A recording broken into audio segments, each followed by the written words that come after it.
नमस्कार डॉक्टर जी। नमस्कार जी। आप नौकरी कर रहे थे, आपकी नौकरी चली गई है। सरकार पहले भी थी देश में सरकारें, आप मतलब किस तरह देखते हैं? आपने पहले की सरकार भी देखी है, आप अपने हक के लिए, अपने समाज के लिए कोई आवाज़ उठाते हैं तो आपको नौकरी से निकाल दिया जाता है, तो उस पर आपके क्या विचार हैं? देखिए, ना तो देश के अंदर सरकार है, ना ये देश लोकतांत्रिक व्यवस्था के अंदर अभी चल रहा है। तानाशाही चल रही है और पपेट गवर्नमेंट जिसको बोलते हैं, कठपुतली सरकार। मेरी संवेदनाएं हैं मोदी जी के प्रति, शाह जी के प्रति और जो भी केंद्र सरकार है और हरियाणा राज्य की सरकार है कि वो इतने बड़े पदों पे जनता के मत लेके आसीन होने के बावजूद भी पूंजीपति के हाथ की कठपुतली बन के खेल खेल रहे हैं। बहुत सारी जनता को ये लगता है कि मोदी जी खराब प्रधानमंत्री, मेरे को उनके ऊपर जो है ना दया आती है। वो खराब प्रधानमंत्री नहीं है, वो असल में प्रधानमंत्री ही नहीं है। आजकल चल क्या रहा है, ये केवल भारत की बात नहीं है, पूरे विश्व के अंदर जो पूंजीपति वर्ग है उसने अपना गठजोड़ बना लिया है और जो राजनीति है वो उनके हाथों की कठपुतली बन के रह गई है। वो पहले तय कर लेते हैं कि किस आदमी को मोहरा बना के बिठाना है।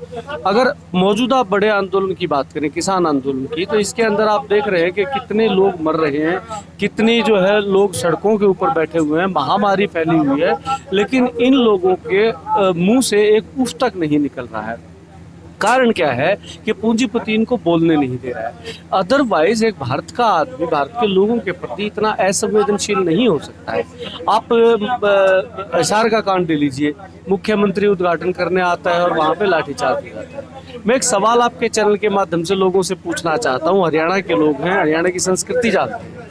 हमारे घर के अंदर, हमारे पड़ोस के अंदर, गांव के अंदर भी अगर एक मौत हो जाती है तो शादी पे डीजे तक नहीं बजता है, घर की नींव नहीं रखी जाती है। आज जब चारों तरफ मातम पसरा हुआ है, हर घर से लाशें उठ रही हैं, ऐसे में जो प्रदेश का पिता माना जाता है, प्रदेश का मुखिया माना जाता है, प्रदेश का मुख्यमंत्री, वो उद्घाटन करने जैसा, उद्घाटन एक उत्सव माना जाता है, भाई नींव रखना एक उत्सव माना जाता है, खुशी का मौका माना जाता है। तो मैं इस सवाल सीधे मनोहर लाल से पूछना चाहता हूं कि आप इस दौर में जब हर घर से जवान लाशें उठ रही है, उस टाइम उत्सव मना रहे हैं, तो आप मरे पे खाने वाले हैं क्या?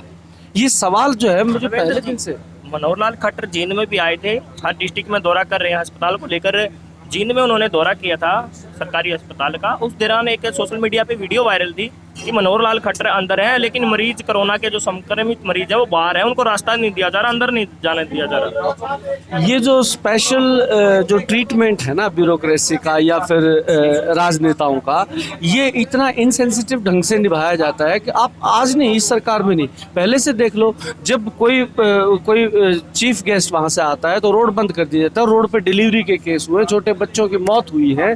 और अब इस माहौल के अंदर तो मैं ये कहता हूँ कि अगर आपको किसी चीज़ का निरीक्षण करना है तो अपने प्रबंध का निरीक्षण कीजिए।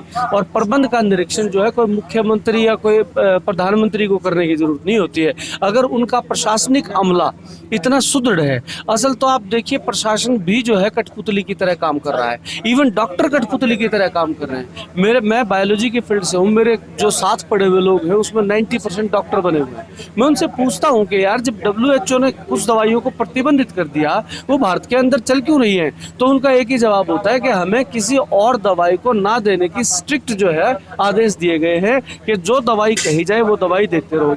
और आप देख रहे हैं कि एक आदमी 1 घंटा पहले फेसबुक पे पोस्ट डाल रहा है कि आई एम गेटिंग वेल, मैं अच्छा हो रहा हूँ, और 1 घंटे के बाद उसकी अचानक मौत दिखाई जाती है। दूसरी तरफ आप देखते हैं 24 साल का लड़का एम्बुलेंस से जिंदा रिकवर किया जाता है, लेकिन उसके घर 1 दिन पहले डेड बॉडी पहुंच चुकी है कि आपका लड़का जो 24 साल का वो मर चुका, ये डेड बॉडी है। बाई चांस अगर घर में उसकी माता ने उसका मुंह खोलने के लिए ना कहा होता तो ये नहीं पता लगता कि वो लाश असल में किसी यूपी की महिला की थी जिसकी लाश को क्लेम नहीं किया गया था। तो ये जो लपेट के लाशें देने का जो चल रहा है, मुझे तो इस पे भी बहुत शक होता है। बहुत सारी वीडियो आई है, किसी बच्चे की आंखें निकाल रखी है। आप एक सवाल बताइए, अगर कोरोना इतनी भयानक बीमारी है तो उससे संक्रमण के मृत्यु के बाद किसी का अंग किसी अन्य व्यक्ति को चढ़ा सकते हैं? क्या?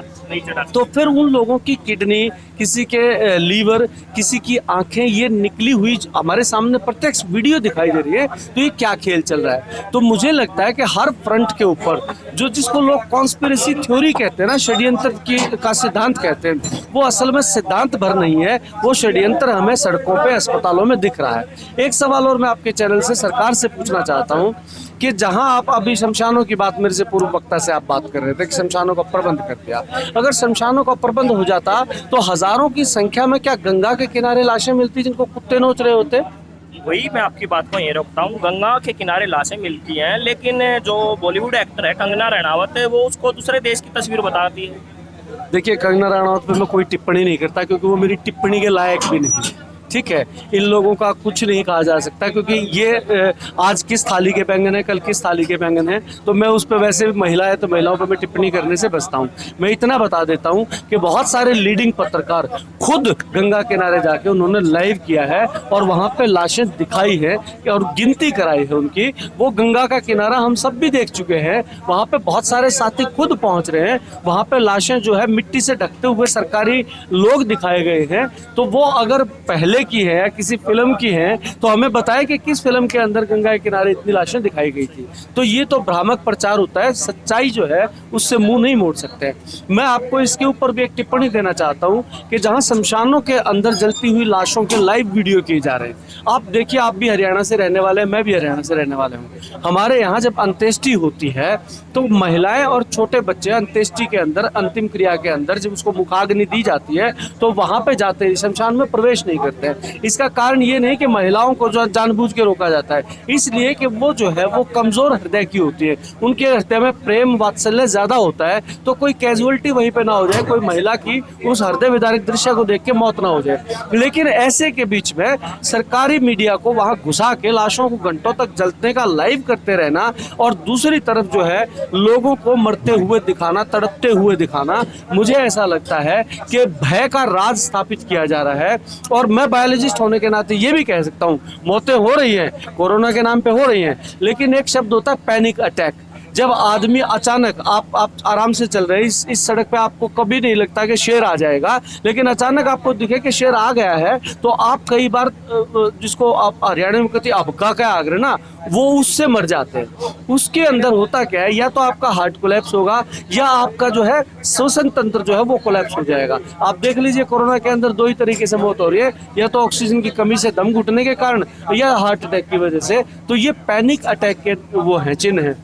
आप देखिए, एक बीमारी को मैं इतना बड़ा बना दूं कि जैसे सांप का डर होता है आपको, ये अमेरिका के अंदर एक एक्सपेरिमेंट किया गया और वो एक्सपेरिमेंट आप नेट पे देख सकते हैं। उन्होंने एक साइकोलॉजिकल एक्सपेरिमेंट किया कि एक आदमी को मौत की सजा सुना दी कि इसको सांप से डसा के मारा जाएगा, और उसकी आंखों पे पट्टी बांधने के बाद उसको आलपिन से प्रिक किया गया और उसकी तुरंत मृत्यु हो गई, जबकि आलपिन के अंदर कोई जहर नहीं था। तो ये जो डर है ना, इससे मृत्यु हो रही है, और ये डर जो है गोदी मीडिया सरकार की शय पे फैला रहा है, रोज लाशें दिखाए। अन्यथा आप देखिए, इनकी दो नीतियां मैं बताना चाहूंगा, एक तो लॉकडाउन की नीति और दूसरी जो है शमशान रिजर्व करने की नीति, कि कोरोना के लिए ये शमशान होगा। इससे होता क्या है कि अगर एक शहर में 10 शमशान है, 10 शमशानों में 10 लाशें जलती तो पैनिक नहीं होता, एक शमशान में एक लाश आई। लेकिन अगर आप 9 को बंद कर दें और कहें कि इसी में शमशान में लाशें जलाई जाएंगी तो लोग लाइन में लग के लाशें जलाएंगी, तो लोगों में दहशत फैलेगी कि इतनी लाशें कहाँ से आ रही हैं। इस तरह से लॉकडाउन के अंदर अगर आप 2 घंटे दुकान खोलते हो तो देखो, सामान आपको अगर खरीदना है तो आप खरीदेंगे ही, चाहे वो 2 ही घंटे में खरीदना पड़े, तो सारी जनता 2 घंटे में उमड़ पड़ेगी। इससे कोरोना फैलेगा या नहीं फैलेगा? बजाय इसके अगर आप पूरा 8 घंटे बाजार खुला रखते हैं तो लोग अपने समय से भीड़ हो तब जा सकते हैं। तो ये सारी चीजें मिला के एक चीज नजर आती है कि इनको, इस सरकार को जो है दहशत फैलाने की, और दहशत फैला के लोगों को अपने संवैधानिक जो लोकतांत्रिक अधिकार है ना, आपको सड़क पर टहलने का अधिकार है। आज आप लॉकडाउन के कारण गेट से बाहर निकलते हैं, आपको डंडा लगता है, आपका चलने का अधिकार छीन लिया। मैं फेसबुक पे कोई पोस्ट लिखूं, ये मेरा अभिव्यक्ति का अधिकार है, आपका वो अधिकार छीन लिया कि आप कुछ नहीं लिखेंगे। अभी आपने ट्विटर का, व्हाट्सएप का वो कांड देख लिया जो परसों से चल रहा है, कि उनको भी बंद कर रहे हैं। तो ये चल रहा है कि आपके संवैधानिक अधिकार या तो आप स्वयं त्याग दें और हम तानाशाही सरकार स्थापित कर दें, आगे इलेक्शन चुनाव सब बंद कर दें और हमेशा के लिए एक सरकार आ जाए। ये जो है आप देखिए कि जो जहाँ पे अति साम्यवाद की अति होती है, अपना पड़ोसी देश चाइना है, जहाँ पे एक छत्तर एक पार्टी का राज होता है, बाकी सारी विपक्षी पार्टियां रौंद दी जाती हैं। आज देश के अंदर, भारत के अंदर विपक्ष नाम पे कुछ नहीं बचा है। कांग्रेस जो है, मैं तो हर पार्टी के खिलाफ बोलता हूँ, भाई हर पार्टी ने लूटा इस देश को, कमेरे को तो हर पार्टी ने लूटा है। इससे पहले कांग्रेस सरकार भी थी, उससे पहले जिसका हवाला देते हैं जेपी जो आंदोलन जिसको कहते हैं, एक वो दौर थोड़ा सा आप कह सकते हैं कि जिसके अंदर जनता को ये लगता था कि असल में लोकतंत्र है, प्रधानमंत्री बदलते रहे। लेकिन इसके अलावा ज्यादातर कांग्रेस का, फिर वाजपेयी जी का आया, सब ने ही किसान और कमेरे वर्ग को दबाने का काम किया है और पूंजीपति के लाभ के लिए नीतियां बनाई जाती है। एक बात और मैं कहना चाहता हूं, दर्शकों का भी ध्यान खींचना चाहूंगा, अगर ध्यान दिया हो कि अदानी ग्रुप जो है वो एग्री बिजनेस के अंदर नहीं था। एग्री बिजनेस जिसमें कृषि, खाद, बीज, स्टोरेज ये होता है। जब प्रधानमंत्री 2014 में शपथ लेते हैं, शपथ लेने के 22वें दिन अदानी ग्रुप की एग्रो बिजनेस के नाम से 29 कंपनियों को वो जो है रजिस्टर्ड करने का लाइसेंस देते हैं। 22 दिन के अंदर तो कोई प्रधानमंत्री किसी फाइल को भी नहीं देखता है।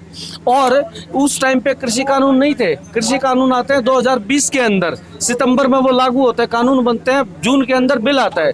लेकिन आप देखिए देश के अंदर 30-35 जगह उसके साइलोज जो है 2014 से उनका निर्माण शुरू हो जाता है और वो बनकर तैयार खड़े हैं। आप सोचिए कि एक आदमी जो 200-300 अरब मिलियन डॉलर पैसे लगा चुका है इसकी एक जबान पे, इसको इलेक्शन जिताने के लिए, आज वो किसान की, वो प्रधानमंत्री बात मान के उसके उस पैसे को डुबो कैसे सकता है? वो उसको सिर्फ प्रधानमंत्री पद से उतारेंगे, उसको गायब भी कर देंगे, क्योंकि क्रिमिनल का, पूंजीपति का और राजनीति का हमेशा से गठजोड़ रहा है। तो ये दिक्कतें हैं जिसके कारण ये व्यक्ति भारत का होते हुए भारत के किसानों के, कामगार के प्रति बिल्कुल पूरी तरह संवेदनशील हो चुका है। और मुझे तो लगता है कि अगर ये स्थिति रही तो आगे आने वाला वक्त जो है वो बहुत भयावह होने वाला है। मुझे नहीं पता है, मैं कुछ कह नहीं रहा हूँ, लेकिन जनता क्या करेगी, सरकार क्या करेगी और तीसरा पक्ष जो फोर्सेस है हमारी वो क्या करेंगी। हम इतने दिन से धरने में हैं, लठों के बीच में भी रहे हैं, जेलों में भी हमारे साथी जा रहे हैं। हमने एक चीज देखा है कि जो पुलिस है वो कार्रवाई जरूर करती है, लेकिन कहीं ना कहीं उनके मन में टीस होती है कि हमें अपने ही भाई, अपने चाचा ताऊओं को लठ मारने पड़ रहे हैं, उनको जेल में डालना पड़ रहा है। क्योंकि आप बेल्ट की नौकरी करते हैं तो आपको आदेश मानना पड़ता है। तो मैं इस सरकार को ये भी चेता देना चाहता हूँ, जिस दिन इस पुलिस के या मिलिट्री के सब्र का बांध टूट गया तो मैं नहीं जानता कि इस देश के अंदर क्या होने वाला है। ये बहुत बुरा समय आना है। बहुत बहुत धन्यवाद। ये साथियों, ये थे डॉक्टर अजय बलारा। इन्होंने अपने विचार रखे देश पर, क्या आज स्थिति है, क्या किसान आंदोलन में चला हुआ, इन्होंने अपने विचार रखे। तो साथियों, कमेंट बॉक्स में अपनी राय बताएं, आपको ये वीडियो कैसी लगी। इस वीडियो को ज़्यादा से ज़्यादा शेयर करें। खटखट टोल प्लाजा से अपने सहयोगी के साथ मैं अमन पिलानिया।